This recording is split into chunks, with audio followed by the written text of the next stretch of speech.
Welcome to HQ Spotlight right here on CBS Sports Network. I'm Tommy Tran, flying solo with you on a Friday.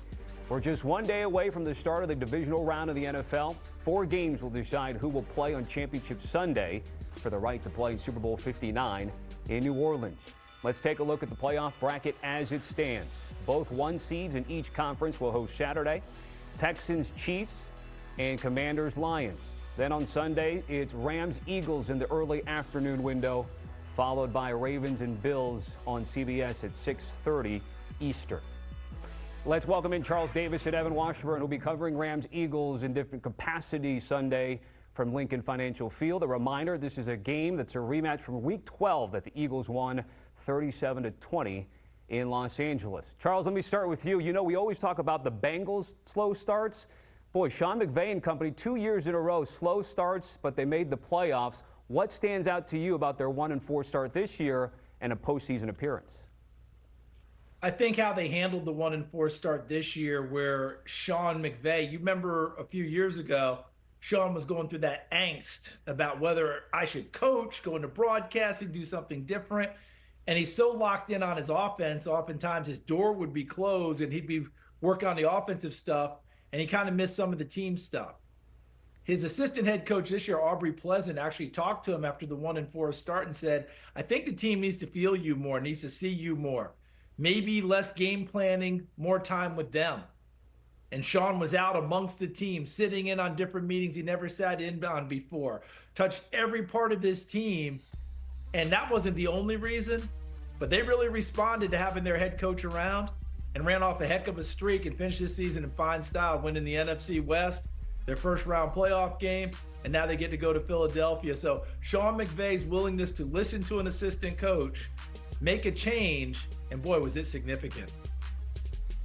Yeah, CD, and I just think we're seeing the growth in Sean McVay, the leader and the culture builder. And so much has been described for good reason about what he can do building an offense, but now he's building a program. And this year might be the best example of that. And as much as Tommy and CD, it was about the 1-4 start and what they did after that, you can really look to the last meeting with Philadelphia in Week 12 and what they've done, the response since that game, because while the score was one thing, they were humbled in their words by what Philadelphia did to them, what Saquon Barkley did to them at home. So I think it's twofold. It's what he did after the 1-4 start and what he did and this defense has done since that embarrassing loss in Week 12 to the team they'll face Sunday afternoon. I think we've also seen for Sean McVay valuing health over different scenarios in Week 18, whether they're going to be what seed or whatnot. Charles, if I ask you about on offense with all the weapons, again, health has always been an issue of all the big 4 guys at the same time. What type of challenge will that present that Philly defense on Sunday? A huge challenge, because when they all play together, and Evan probably knows the exact numbers for us, but the numbers are off the charts. When you have Kyren Williams, Puka Nacua, Cooper Kupp, and Matt Stafford on the field at the same time, they play awfully well. And I know people are going to look at it and say, oh, coming from the West Coast, warm weather, supposed to be snow in the mid-30s, that's huge advantage Philadelphia. Well, of course, because it's Philadelphia. But this Rams team, Kyren Williams runs the football between the tackles, so there's some toughness in there. Those receivers are 210-pound plus guys. Talk about Kupp and Nacua. Big, strong, physical guys who block and catch the football. And Matt Stafford, doesn't matter what the weather, with his arm, he can throw it through anything. So they may be a West Coast team, but they are built to play, I think, in bad weather because of their style and who they are. So I'm eager to see how they challenge this team. And last but not least, Evan, the Philly defense is number 1, but they don't really put a ton of pressure on quarterbacks. And if Stafford doesn't have a lot of pressure in his face, that may allow him a chance to find Nacua and Kupp and the rest of the guys downfield. No doubt, Charles. This is an all-weather offense, and I think it's about Matthew Stafford matching up with the defense of Vic Fangio. That chess match is going to be so fun to watch. Obviously, Sean McVay calling the plays, but what Stafford's able to do at the line of scrimmage is something that this defense just doesn't see week in and week out. And I think that's a big part of this game, and a fast start's a huge part of this game, and that's been really a bugaboo for the LA Rams all season. 30th in the NFL in first quarter points. if they're going to pull off what would be an upset, they need to have their best first quarter of the season, because I'm not sure, as good as Philly is right now, and as complete as they are, they haven't necessarily shown in recent weeks the ability to, because they haven't had to, throw themselves back into a game. So to get Philly out of their identity offensively, I think it's going to be on Matthew Stafford and that offense that I agree is built to be successful in all conditions to get out to a fast start. Evan, if I throw it over back to you, something that to pick up on what you talked about in terms of Jalen Hurts, had missed a few weeks, got back from concussion protocol. Were any questions answered last week? And if there wasn't, what else needs to be proven this weekend? I think the only question that was answered, Tommy, is that this fan base, this media base in Philadelphia is not going to be happy no matter how they win games if Jalen Hurts is throwing for under 150 yards per game. But we know this. Charles, you and I had them 2 weeks after the bye week when they basically had a reset on everything they were doing offensively. And this has been the formula. It's been less pass attempts. It's been protecting the football and allowing the offensive line and Saquon Barkley to be the engine for this group. Don't get away from that now just because there's tension in and around that building about what their $100 million+ quarterback is doing or not doing from a statistical standpoint. It's working. He has one interception since the bye week. They haven't lost a game that he's completed through the fourth quarter since the bye week, but there is an angst that Jalen Hurts has not necessarily been the explosive franchise quarterback from a statistical standpoint.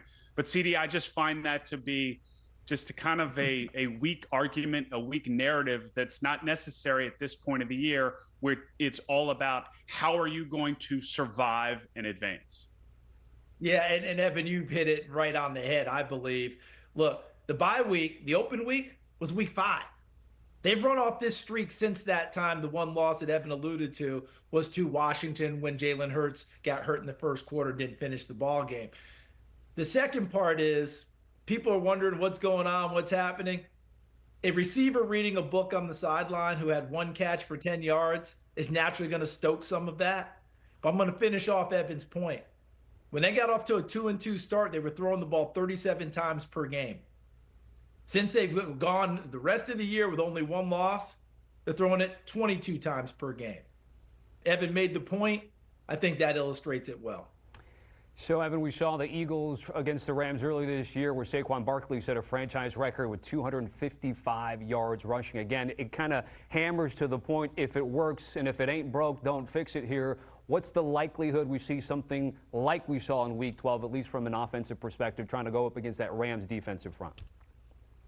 Well, Tommy, CD, that was a record-setting day for Saquon Barkley, over 300 in terms of scrimmage yards. I don't expect that to be the case for two reasons. One, I think this Rams defense, especially against the run, has improved. Since Week 12, they're 6th in the NFL in stopping the run. So Chris Shula has been tasked with building what is a very young defense and especially a very young front to have to defend the run at a higher clip, and they've done that in recent weeks. To me, the magic number, Charles, and I'd love to see where you come down on this, and maybe it's too low to try to achieve, but I think if you're coming up with that formula, the how-to for the Rams to pull off this win and get an upset and advance to an NFC Championship game, I think Saquon's got to be sub 80 on the ground, and I don't think the scrimmage yards can be much north of 100. I mean, he cannot be the explosive player he's been for much of this season if they're going to win this game. And that means that a group that's led by rookies and second-year players up front in that front seven are going to have to play their best game they played all season. I love where you're going with that, Evan, and I'll go with another number for you. Let's go sub 20 carries. Because if he's sub 20 carries in this game, that means the Rams are winning first and second down. If they're winning first and second down, now Jalen Hurts is throwing it on third down and Barkley's not in play, that's a huge deal for them. So I'm with you totally on those numbers. Here's a great one for you and Tommy. All the players who have rushed for over 200 yards in a regular season against a team that have played them the same year in the playoffs, no one got to 100 yards in the playoff game. So if history holds, that's good for the Rams. Interesting points all around. And let's finish off with something, Charles, that you brought up here. No Nakobe Dean here for the Eagles. What do you anticipate that Philly approach against Matthew Stafford and that Rams O will look like? Yeah, it's going to be interesting at the linebacker position because they used Oren Burks a lot. He was the first guy out there. I wouldn't be surprised to see the rookie Jeremiah Trotter play a lot more. He played every snap in Week 18 when they rested people. And I think in the midst of the game, Vic Fangio just went with the veteran. But he's had time to get this kid ready to go. Wouldn't be surprised at all if Trotter played more than Burks in this one next to Zach Bond. But bottom line for them, can they hold up against the run? Because the Rams will run the football and make life difficult for Stafford. And that means to me Nolan Smith off the edge. He's been their best pass rusher for them. Bryce Huff has not been the guy despite free agency. And Jalen Carter wreaking havoc inside to make it tough for Stafford. Charles, I'm so glad you brought up Trotter because it seems full circle that in a big divisional game, in the conditions that a Jeremiah Trotter is going to be wearing an Eagles uniform. Obviously, his dad starred for that organization for so many years. The only point I would add to it is Nakobe Dean was the green dot. He was the quarterback, and he really flourished this year. And as much as Zach Vaughn is the all-pro and an incredible story in his own right, now he takes on more responsibility. I just look at it, it's one area of a non-vulnerable group that you could maybe create a bit of vulnerability because you're having to change the heart, the core of your defense in the most critical time. And it goes back to, as we laid out earlier, they're going up against one of the most cerebral quarterbacks in the game in Matthew Stafford. So if there are some inconsistencies or some situations of this group lacking that communication necessary in the interior of that defense, he's going to take advantage. Evan, Charles, great to be with you guys. Go ahead, Charles. Two rookie defensive backs that we have to keep an eye on. Quinyon Mitchell on the corner and Cooper DeJean, who's been playing the nickel. They've both been sensational, but don't think that Sean McVay won't try both of them with Cooper Kupp and Puka Nacua at different times by the way he utilizes formations and motion. No doubt about it. Charles Evans, certainly appreciate it. Safe travels, and thanks for hopping on HQ Spotlight to break down this game.